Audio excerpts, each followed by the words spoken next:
I don't know if this is, I don't. Well, it's not the same. It is the same in the organization, but the difference is this, and I don't. Religious. Yeah, well, religious organization. But here is the difference, and I don't want, and I don't. If you're out there listening, I don't want you to think I'm bashing church or Christianity or anything. But here we go. In the Jewish, and typically in the Jewish religion, if you have a synagogue, you have a board of trustees. The board of trustees hires the rabbi, the clergy, and they are responsible for paying that guy a salary. And then the board of trustees is responsible for raising money to keep the facilities afloat, to keep the pastor or the rabbi paid, etc. Well, if you want to know why it's churches are divisive, Bob also forgot to mention the most other important thing is money. If you start your own church and you raise more money than you can shake a stick at, you keep the excess. You keep the excess money. So, if you have a church of 100 people, but you got funding for 200 people, well, then you get to keep that extra money. That's why, people say, well, how come this guy's got a church on, in Orange Mound or in, South Memphis or, in a questionable part of town, but he's driving a Cadillac and he's living in River Oaks. Well, there's your answer. So, money has a lot to do with religion, organized religion in general. And that's not, like I said, it's not exclusive to, Christianity or black churches or white churches. It's just in general, organized religion has a lot to do with money, whether you want to believe that or not. So, I was listening to what he was talking about, and he's talking about what are we doing out in the world to change it, to stop the violence or to stop this or that and the other. I said, he never mentioned what you have to do starting at home, and you're a parent, and you know that. What you teach your kids, you hope they're going to take out in the world, whether it's religious based or not. You hope they're going to take, good morals and good ethics and good attitude out in the world, and people they lead by example, So I had to mention that because I was listening to it, and he had people calling in, and everybody had their own opinion, and nobody ever said, it's my responsibility to teach my own kids to how to act right. So there you go. I don't think Bob would disagree with you. I'm sure he wouldn't, but it's like I said, it's just something that didn't get mentioned, and I think it's right. One thing I don't want to get into a theological discussion, but I see sometimes that people, on social media or whatever it is, they say, God first, family second. Well, I've never really understood that term. And I can appreciate, I guess, where you're coming from, but, it's more important to, teach the family, whether it's religious-based or not. Well, I think, if I can speak hypothetically on behalf of what those people are trying to demonstrate with that statement is that without a sound relationship with God, maybe they feel as if their family would suffer, that they can't even meet their family obligations or treat their family the way they need to treat their family without first ensuring their connection to God. And I understand where those people are coming from, but certainly any sound religious connection is going to prioritize the family first in terms of earthly things. But that's a great start to show. Bob and Josh, they the word is a recurring part of their show. That's something they feel strongly about, get into. So I understand how that. It's true. No, you're right. Caught your attention. It did. I can appreciate that. Yeah. Oh, sorry about that. All right. Well, anyway, I just wanted to comment on that. I was certainly money and ego and sex, which is tied in with all that. That certainly does disrupt anything good, and not a whole lot of forces in the world more powerful than the Almighty. So you got a confluence of a lot of things there. Well, there you have Sam Kinison. What's his history? Yeah, he was a evangelical preacher. right. And Fallen, and turned to a stand-up comic. So yeah, no, that's true. It's interesting. I'm gonna withhold any further comment, but we could talk more offline. Sure. Anyway, all right. Well, we do try and since I am the Eye on Sports and you are B. Bell Jones, we do try and talk about sports here on this show. So we do have some sports stuff to cover.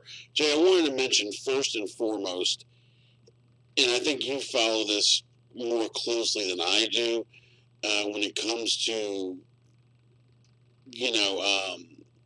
recruiting stuff. Yeah. You tend to follow that stuff a little more closely than I do. I really Penny Watch 2018. Yeah, thank you for the Penny Watch.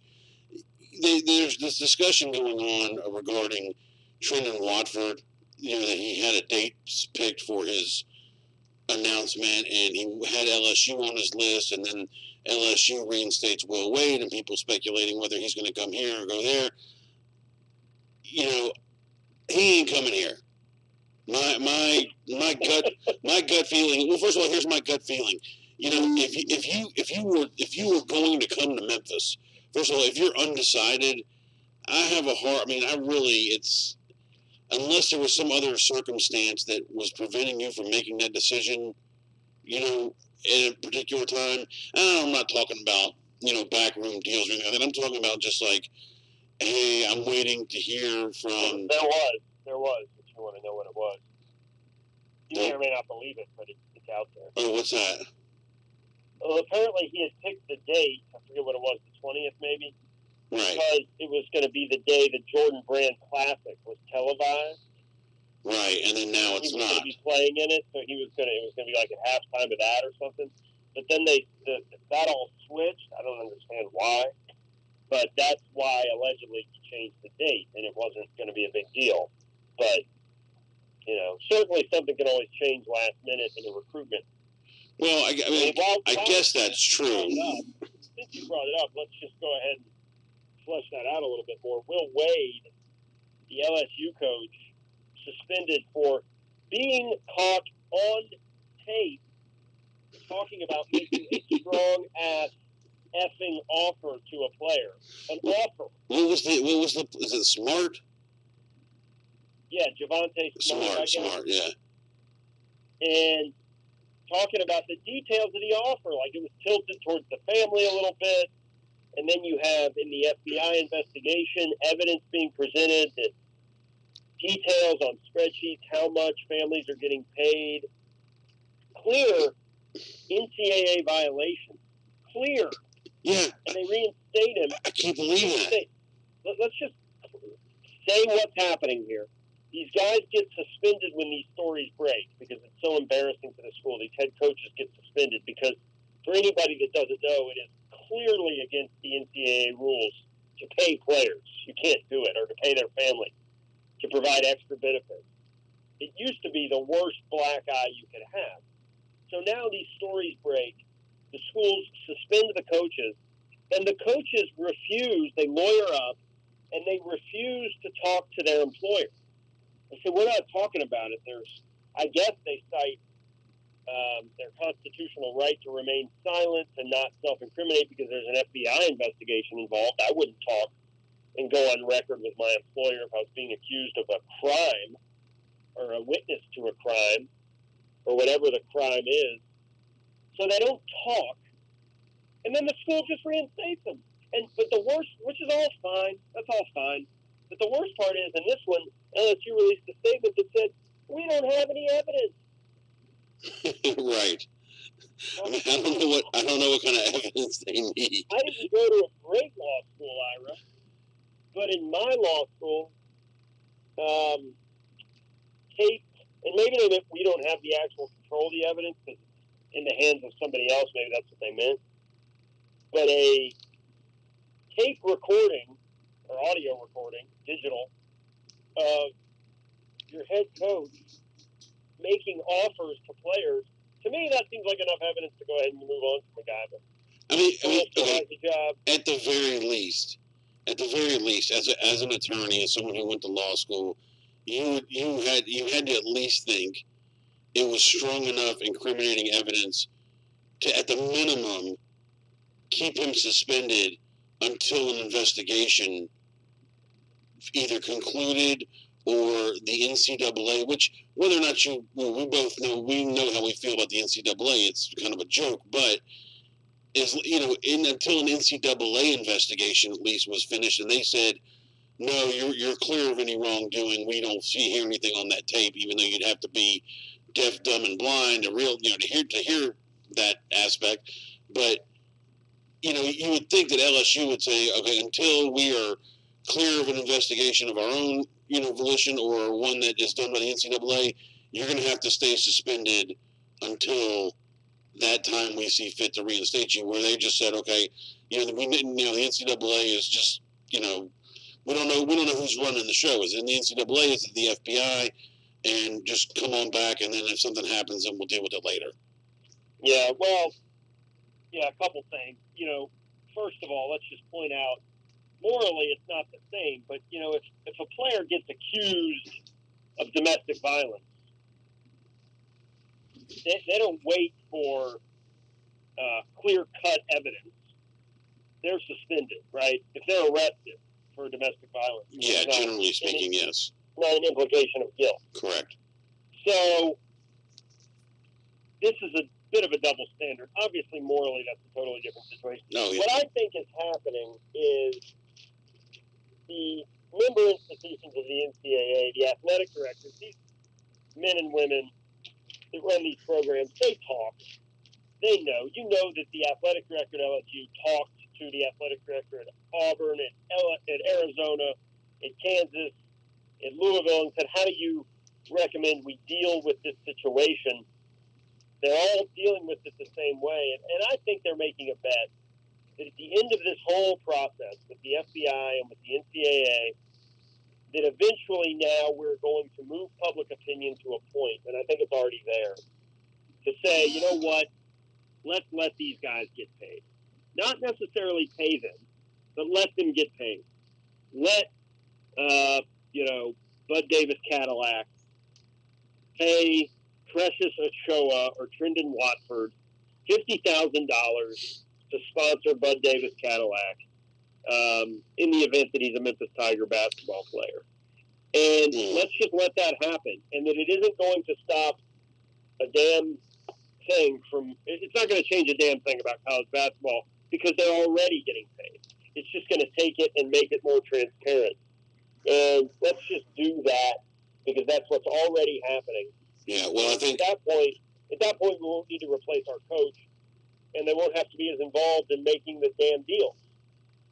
Yeah, I think what you said might be coming sooner than later, as far as letting a player make his own money while he's in school. Whether that's through a endorsement deal or an agent saying here's a loan until you get drafted or whatever. But yeah, I think make it all transparent. Well, here's the thing, Jay. What I think is they'll make it transparent. They'll agree to some form of that type of payment, and then within a year or two of that becoming legal, the NCAA will say, okay, that's not legal anymore. Here's a system where we're going to pay the players, and now everything's above board. There's no more, the kid's getting $150,000 to do, to appear on where someone else would get paid, a couple $1,000. You're not going to pay this kid $150. We'll have a new system where you can pay players, and it's all above board, and we figured it out with Title IX, and which is going to bring me to a point that I want to talk about in the next segment because we're going to have to take a break shortly. About a WNBA player got hurt playing basketball in Europe, and it brought up a topic of fair pay in the WNBA. So I want to talk about that. We are going to take a break just about right now. So let's do that, and then when we come back, we will discuss some other, some of that, some baseball. We can continue with some of this NCAA. Now, you never really answered my question, though. Trendon Watford coming to Memphis, in your opinion, or not? I think not, but I think the Precious Ochoa kid might. He's got an official schedule. Yeah, so. and maybe Lester Quiñones. Yeah, Lester Quiñones. I love that name. Ira. Reminds me of Story. Ray. Didn't the Cubs have a Ray Quiñones? Maybe. Okay. They definitely had a. You got a hockey story? Yeah, we got hockey. I love that. Hey, and this is for all you guys who are listening to Talkback Live. You see, I love the Lord. I love the Lord. And if loving the Lord is wrong, I want to be right. That's right. We love the Lord here, too, on the Eye on Sports with B-Ball Jones. Amen, brother.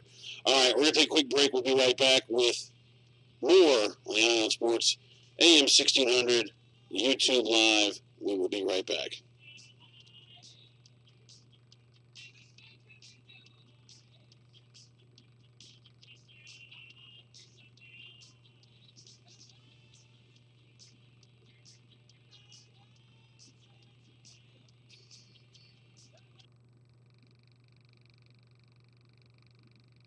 Are you troubled by strange noises in the night? Do you experience feelings of dread in your basement or attic? Have you or any of your family ever seen a spook, specter, or ghost? If the answer is yes, then don't wait another minute. Pick up your phone and call the professionals. Ghostbusters! Our courteous and efficient staff is on call 24 hours a day to serve all your supernatural elimination needs. We're ready to believe you.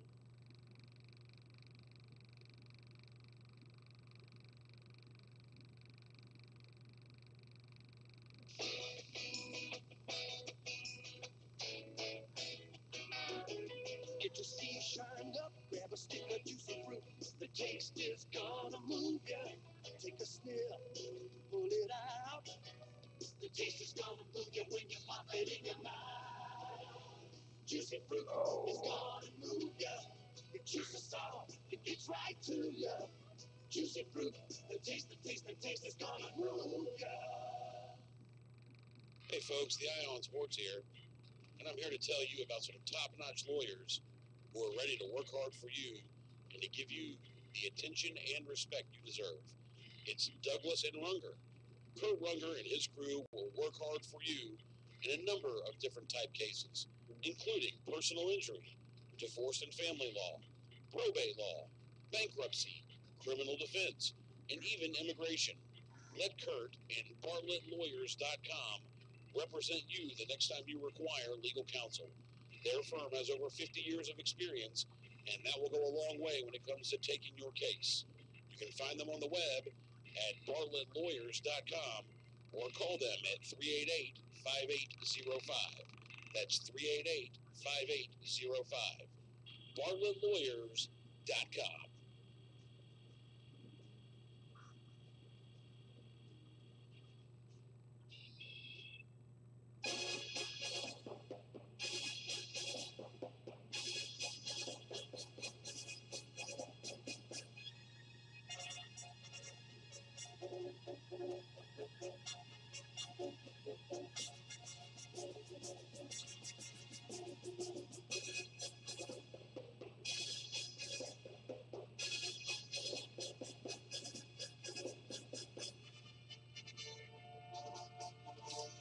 Welcome back to the Eye on Sports with B-Ball Jones.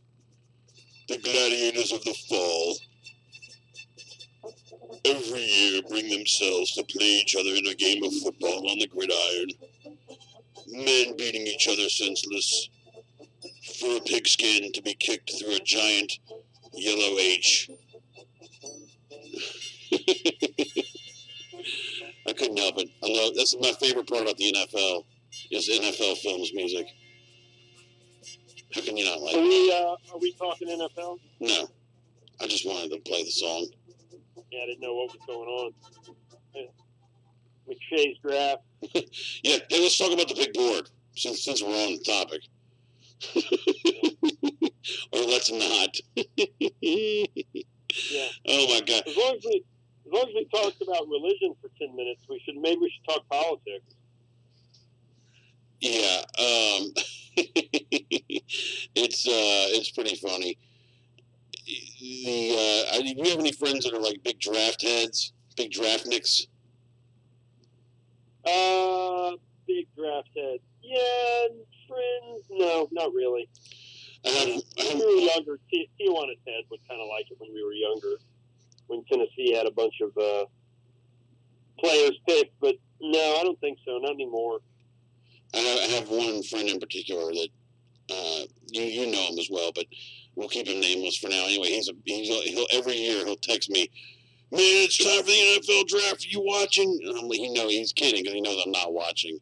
And I'm like, I can't think of anything more boring. I mean, well, it's not true, but speaking of the NFL draft, Ira, I do have some news. Well, that's great. I mean, and this guy, by the way, also watches the combine, like every second of it.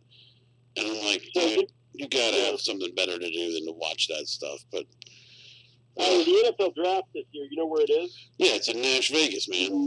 Yeah, right where I'm, like literally where I'm staying, like this area. It's outside, down by the river here. I'm looking at.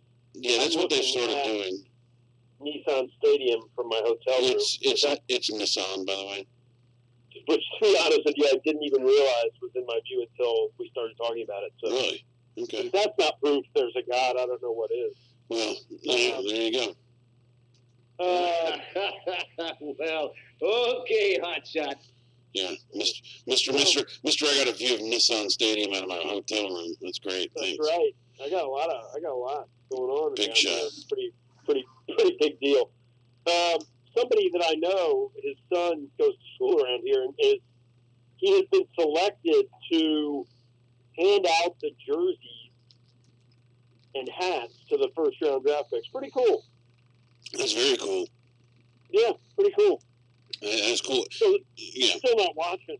No, and they were speaking of the NFL draft on a more of an ancillary note. They were talking about Kyler Murray, the A's, in order to try and sway him not to go to the NFL.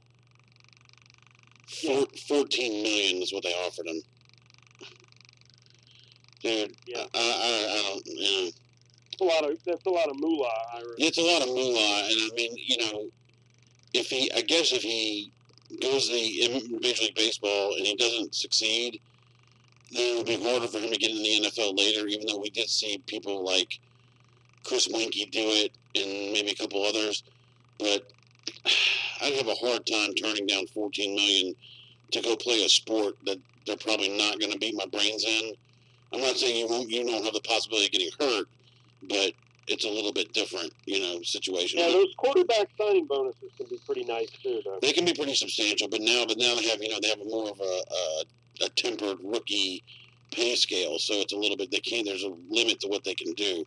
After the Jamarcus Russell fiasco of whatever year that was, I think they were able to change how much you're able to pay the rookies, because they didn't want you to invest your entire team's coffer into some jabron that wasn't going to be able to cut it in the NFL. But speaking of injury, Jay, this young lady, I think I got her name right, Breanna Stewart, maybe. I think she's a female basketball player, WNBAer, but she also plays in Europe, which the top WNBA players generally also play in Europe. So they're playing year-round, because in Europe they'll pay 2 to 3 times the amount of what they pay in the WNBA. So I think she's slated to make $64,000 in the WNBA, and she's probably making 2 or 3 times that playing in Russia or Sweden or wherever she was. So she tore her Achilles tendon in the playoff game, EuroLeague playoff game, and so it brings up a debate, which I don't really know.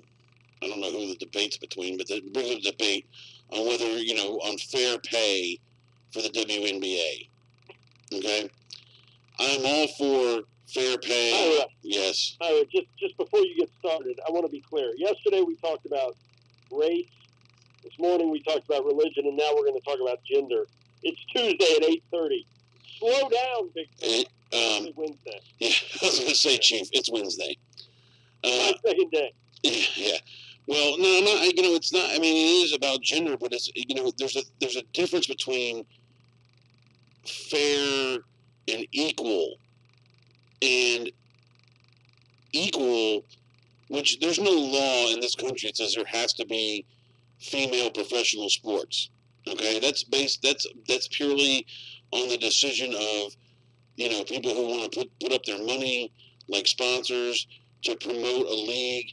That there's going to be teams that they're taking the chance on whether or not they can make a profit, etc., whatever. So the WNBA has been around for a while, but really, without the support of the NBA's sponsors, it's questionable whether or not there would be a WNBA. Okay, I mean, let's just be honest about it. You hear reports of how wait a minute, time out. What? Of course, that's true. Yeah. But without the NBA's support of its sponsors, if they want to sponsor it, they want to sponsor it. I mean, it's not. Well, I'm not so sure. Well, what I'm saying is that from what I understand, when the WNBA first started, and I'm not sure what how it works today, and I'm pretty sure it's probably the same thing. If you want to be, a sponsor of the NBA, I'm not talking about individual team sponsors. I'm not talking about like Wolf Chase Toyota and the Grizzlies. I'm talking about like Coke or Gatorade or Adidas or whatever it is. If you want to sponsor an NBA team, you're going to have to put up some money to help sponsor a WNBA as well. You don't really have much of a choice if you're in the sponsor's position. Well, it's all part of the same product. I mean, they play in I don't know the legal arrangements, but I think that just looking at it, brand perspective, the WNBA is an extension of the NBA. So if Bridgestone, which I'm looking at right now, wants to sponsor the NBA, then it's sort of one instance. Like, here's your packaging options. For a certain level, some of your product, your brand product, right? And that's fine. That's if it's part. It's spread right across our different entities. Okay, right. But that's part of the package. But then it's like, okay, so I want to buy a package of radio advertisements, and I want to advertise on the #1 show in Memphis, the Eye on Sports. But part of the package says I'm going to have to also run advertising, between 3 and 5 a.m. Well, great, no one's listening then, and those commercials aren't going to be effective because no one's listening to the radio then. So I'm wasting a portion of my money because you're making me promote stuff that at a time when no one's watching or listening. So that's the other side of the coin. I'm getting away from the fair part. I don't feel like if the WNBA does not generate the revenue, then the players' salaries don't have to be equal to the NBA player salaries, or even somebody arguing they should be equal to the NBA. Well, I'm not saying they said it should be equal, but I think the word they used was fair. So I don't know and I have a hard time, getting to the bottom of what the word fair means. Fair is not just in the eye of the employer; it's also in the eye of the employee. They're talking about doing $15 an hour minimum wage in Seattle. Well, if you got, tens of thousands of people that are uneducated and are willing to work for $9 an hour, then they should be able to do that. Well, I mean, there's in principle, but you're right. I mean, you're referring to the concept of a free market. Exactly. Right? What's fair is what the market dictates you can get. That's correct. The only caveat to that, Ira, is that you get in our society, and this is what we are going to get into politics because this is what the upcoming presidential election is essentially going to be about. The only caveat to that is in our society, certain forces have become so powerful that they can control the market. And that is also,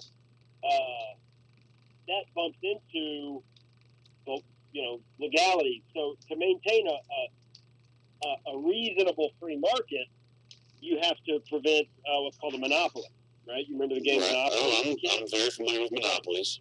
So if Lipsy Realty becomes so powerful that they own every piece of property in the country, then the market, you might say that's a fair outcome. If this is the more conservative position, hey, they worked hard, they got there, they get to write the rules.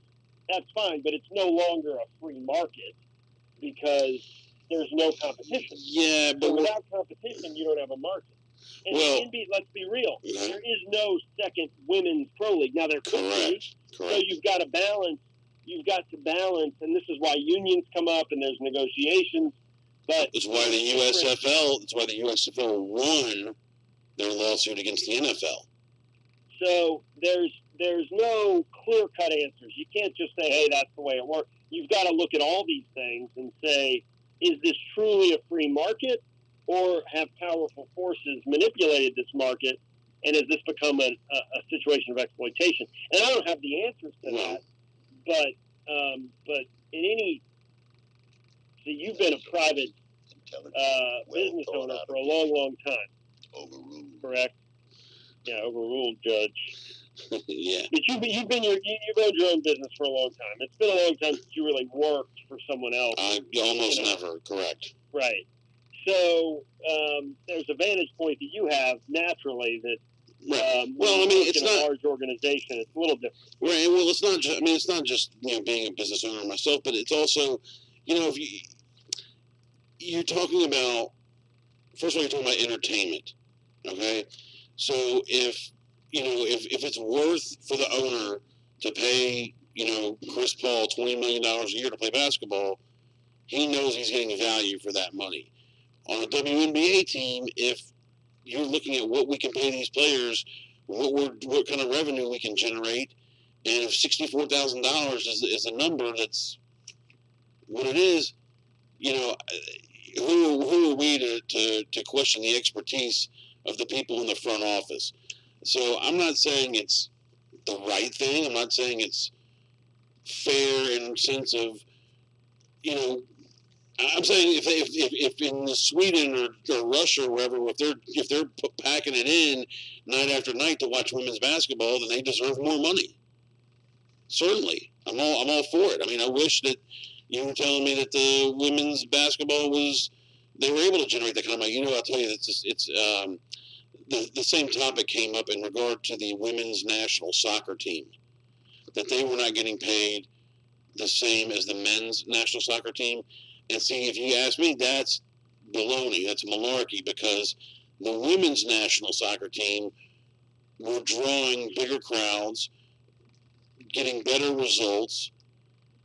They were doing better, and they had better individual people out there that were representing the brand, like Mia Hamm and Brandi Chastain, for several years. So do they deserve at least equal money to the men in that respect? Absolutely. They probably deserve more money than the men in that respect, because they were putting a better product on the field and they were generating more people in the stands, which gives you more exposure for your sponsors' brands. So that's that's the exact, not the exact same thing, because you're not talking about a professional franchise. You're talking about the national team. But if you're talking about what they are able to generate as far as attendance and interest, then they were generating more attendance and more interest, and they deserve more money than the men do in the soccer thing. Anyway, so now we've covered politics, sexism, religion, economics. Oh man, let's just cut the show off short, Yeah, I'd like to talk about abortion, if you don't mind, for about 5-10 minutes. You know what? I'm all for it. Let's go. I'm kidding. Oh, okay. Okay. Isn't the whole fist off? Yeah. Jay, before we get to your hockey story, I just wanted to mention something. Yeah. The Houston Astros, 10 in a row. Cubbies, 2 in a row. Look out. World Series. 2 games of 500. Yeah, well, two World Series 2019, Cubs and Astros. I'd take it. I'd go ahead. And we're going. We're going to at least one game. Yeah. Okay? Good. Yeah, no, sure. Okay. Yeah, sure. All right, sure. Yeah, give me a hot dog. Get you a hot dog. Yeah. The Tampa Bay Lightning. Oh, yeah. You familiar with this story? I'm familiar with Tampa Bay Lightning. Yeah. Tampa Bay Lightning, and I may be off a little bit on this, but I believe they set the record, the NHL record this year. You're way off. I say you're way off this time, son. Oh, sorry. The NHL record for the most points in a season and the most wins in a season. Really? They basically have the best team ever. Wow. If not one of the best teams ever. Okay. That I'm pretty sure of. Guess what they did in the first round? Got swept. They got swept by the New Jersey Devils. The Columbus Blue The Jackets. Columbus Blue Jackets, which I don't know what that is or what that means, but yes. What a story. It is a fantastic story. I love What's a sports story? I love a good story like that. That's like Tiger Woods coming back to win the Masters after 22 years. You want me to tell you about the level of hate and vitriol for President Trump in this country? No, just because you just mentioned Tiger Woods. So on Twitter or whatever, I don't look at Twitter that much, but they mentioned that President Trump mentioned that he was going to give Tiger Woods the Presidential Medal of Freedom. Not for winning the Masters per se, but to commemorate, what a Cheating on his wife. What a comeback. No, not cheating on his wife, but what a comeback story. Yeah. You're at the top of the pile, then you're at the bottom of the heap, and now you're back on top. Congratulations. And then people go crazy. Why would Trump give him the Medal of Freedom? He's not a soldier or a scientist or a civil rights activist. He's just an athlete. And presidents have given athletes in similar situations Presidential Medal of Freedom all the time. It's like what Sir used to mean in England and what it means today. It's a ceremonial thing for a guy that people, I guess respect. Like Sir Nick Faldo, he's a golfer. He's not, Sir Elton John. They've been knighted, but it's not like they're like part of the round table or anything like that. Yeah, I've got Elton John tickets for the fall. Do you really? Yeah. Man, I should have gotten them. Hopefully, I don't know if it's sold out or not. I'm really not. Elton John, Ira. I'm not a huge Elton John fan, but I really respect Elton John. He's a great artist. Because you respect him because he's been knighted. No, it has nothing to do with that. I mean, I respect his music. And he's got some great songs. I could do without some of the songs, to be honest with you. I don't know. Candle in the Wind is whatever. It's a little cheesy. But he's got some great ones, man. There's no doubt. He's a man. He's great. I mean, here's a question for you. Billy Joel, Elton John. Oh, well, they're kind of like two peas in a pod, but, You're on a lifeboat. You can only save one. Yeah, McDonald's or Wendy's. For me, I think for my money, the range, I'd probably go Billy Joel. Very interesting. Not because he's better. More my cup of tea. More your cup of tea. Sounds like we're going to have to get into homosexuality talk here. Whatever. I'm kidding. I don't care what he is. He's a great singer. They're all great. Billy Joel, saw him one time on Beale Street after one of his concerts. He was stumbling around. He was over at Rum Boogie playing on the piano. And they wanted people to pay like $50 to get in to see him. And I'm like, that's cool. I'll just stand by the door on my tippy toes and I can see him from here. So, yeah, nice. Yeah, anyway. All right, we'll take a quick break. We'll come back. We'll have some more nonsense. As usual, we got to talk about the NBA playoff games from last night and preview for tonight. And maybe some retro news. Be right back. Ion Sports, B-Ball Jones. AM 1600, coming soon to FM, according to the station manager. Could be sooner than later. All right, we'll be right back. Thank you.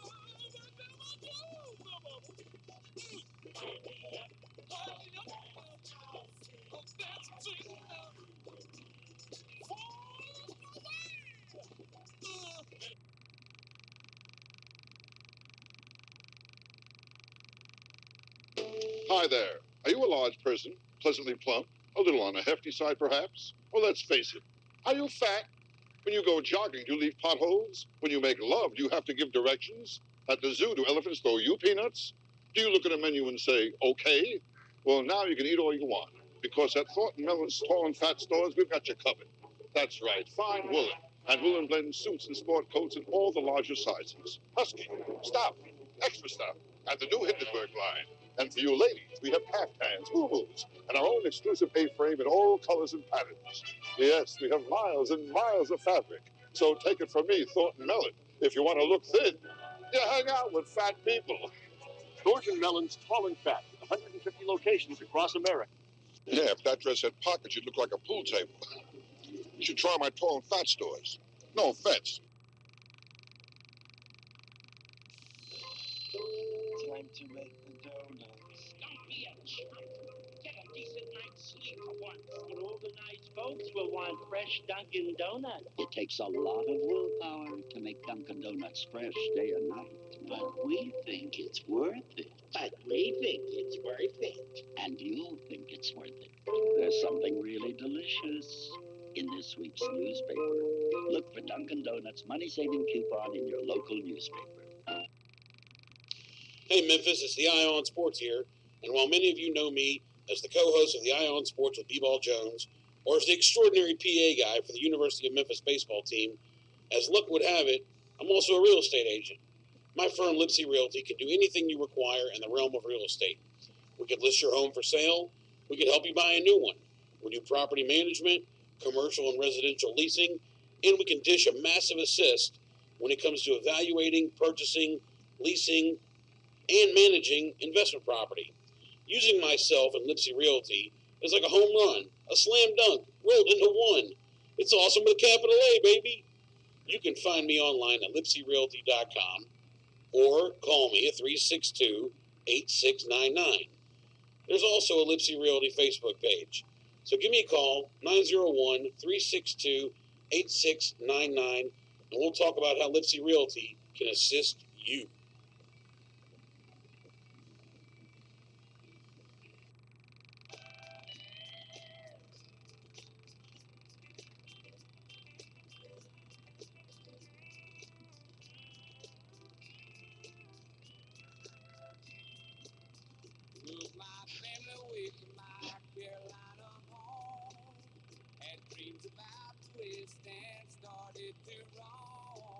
Welcome back to the Eye on Sports. B-Ball Jones is in Nashville. Jay, welcome back. Thank you. Did you get yourself a little continental breakfast? No, in fact, it's a really nice hotel I'm at. Room service beyond. Let me tell you, though, I can't find the coffee. You mean like in the room? Yeah, there's a coffee maker, and they've got friggin' jelly beans and almonds, and I know there's coffee in this room. I just can't find it. Call housekeeping. Yeah, I'm going to. Well, I'm on the phone. I'm doing a radio show. Well, yeah, but you're on your cell phone. You gotta use the landline. We'll let you hear. We'll hear that call. We don't mind. All right, here we go. Hang on. I drive truck, break arms, and arm wrestle. It's what I love to do. It's what I do best. Yeah. See if they have any Folgers crystals.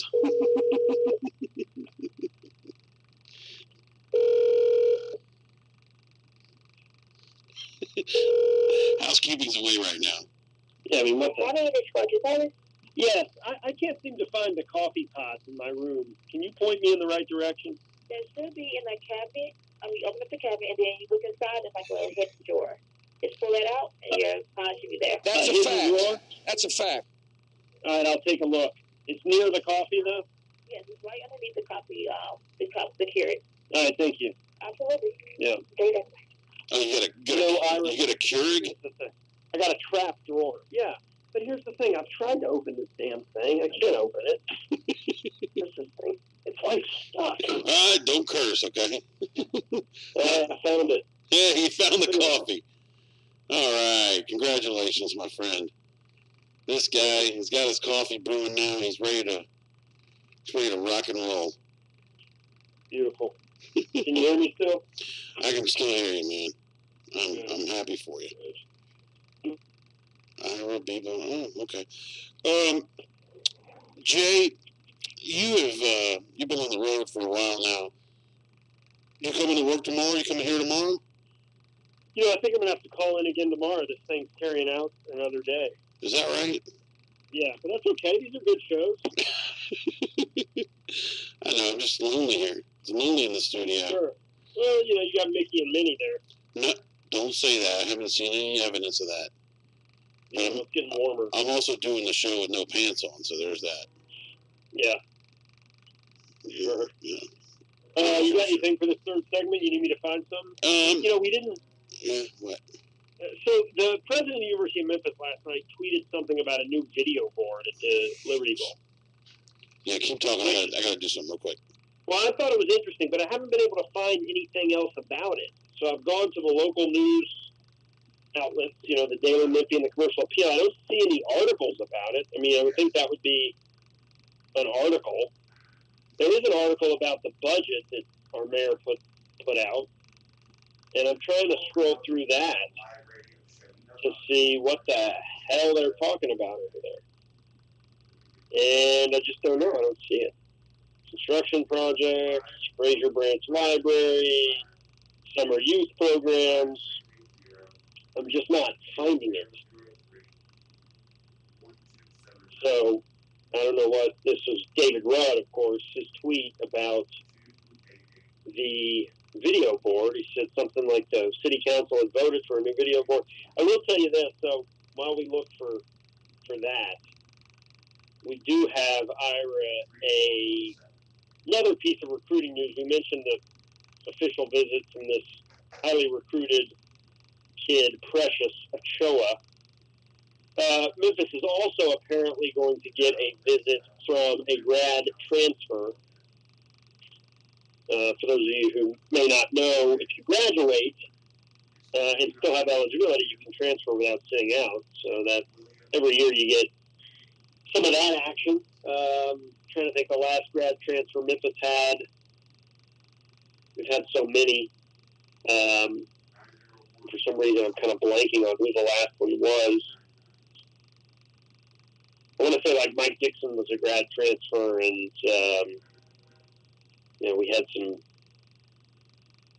guards at one point under Tubby. There were some grad transfers there, so you can see they leave such an indelible mark. I can't even remember their names. Christian Kessie or somebody, you know, people like that. They come in, they play a year. But Ira, who is the most memorable grad transfer of the grad transfer era for Memphis? All right, quickly before I answer that, can you give me like a 10-second recap of what you were just talking about? I was talking about Memphis. Well, first I was trying to find the story about this official new video board that David Rudd tweeted about, and I guess I'll just go find the tweet because I can't find any reporting on it. For the football stadium. I guess, yeah. Yes. Okay, I hadn't seen that either. I'll find it. Okay. But then I transitioned into the story. You know, we talked about recruiting and Precious Ochoa. Mm-hmm. But Memphis is going to get a visit from a grad transfer, a guy from Little Rock named, what was his name? Grad transfer, Rajon Tucker. Averaged 20 points a game at Little Rock. But then I was trying to think of, like, some of the grad transfers over the years at Memphis. The only one I could come up with off the top of my head, and we've had so many, was Christian Kessie. He was one, but didn't we have one just a couple of years ago under Tubby? We had a bunch of JUCOs. Yeah, I don't remember. Who was the stiff white guy? Oh, Chad Rycook. I think Rycook was a grad transfer. Yeah, he was at Baylor for 4 years, and he really never played there because he was hurt all the time. Then he came here, and guess what? Yeah, but he had 2 years of eligibility. Then he left. Anyway, whatever. But grad transfers generally don't do a lot, but they can, you know, they can fill a gap. I think Sunday Adebayo. He wasn't a grad transfer. He was just a transfer. Yeah, but then he grad transferred to Arkansas, back to Arkansas. Yeah. So here's the tweet: the vote is in. New video board at Liberty Bowl, Memphis. Thank you, Memphis City Council. Okay. New video board. That's David Rudd tweet. Yeah. Okay, so that's fine. New video board. Great. Where is it going? Nobody knows. So you go to the local rag, Commercial Appeal, nothing about it. Maybe the story broke too late. Who knows? Go to the secondary rag, the Daily Memphian. There's an article about Strickland's budget proposal, but I didn't see anything in there about it. So I don't know. This is the kind of crap I need to know about. Well, you have all day to find out about it, and you can report on it tomorrow. How's that sound? That sounds terrible. I know. Jay, big happy birthday to Jan Hammer. You know who Jan Hammer is? Is he related to MC Hammer? No, I'm afraid he's not related to MC Hammer. Jan Hammer is a musician, mostly of the instrumental type thing. He did the music for Miami Vice, the TV show. You know the Miami Vice theme song? Can you picture it in your head? Yeah, sure. Great theme song. Dun, dun, dun, dun, dun, dun, dun, dun. No, Come on, Beverly Hills Cop. That's Harold Faltermeyer. Sorry, though. Same thing. Africa Bambaataa, birthday today, 62 years old. You know who Africa Bambaataa is? Related to... no, he's the founder of rap music. Okay. And you can also check out a song by him called "The Renegades of Funk," and that's the song that also was redone later to much acclaim by Rage Against the Machine. It's a cover of Africa Bambaataa, like basically the first rap song ever, like in 78, 79. So there you go. Layla Rashawn, one of my favorite actresses. She's 55. Love her. Yeah, she's great, man. Oh, so cute. And would have been the 65th birthday of Rowdy Piper. One of your favorite wrestlers. Yeah, absolutely. Yeah, terrific. Terrific. What do you have? What do you have going on today, Ira? Oh my God, the last 2 days have been so busy. I'm hoping today is going to be light, but we'll see. Yeah, well, good luck. We got to get ready for the big holiday weekend. By the way, Memphis last night dropped a squeaker on the road at Ole Miss, 5-2.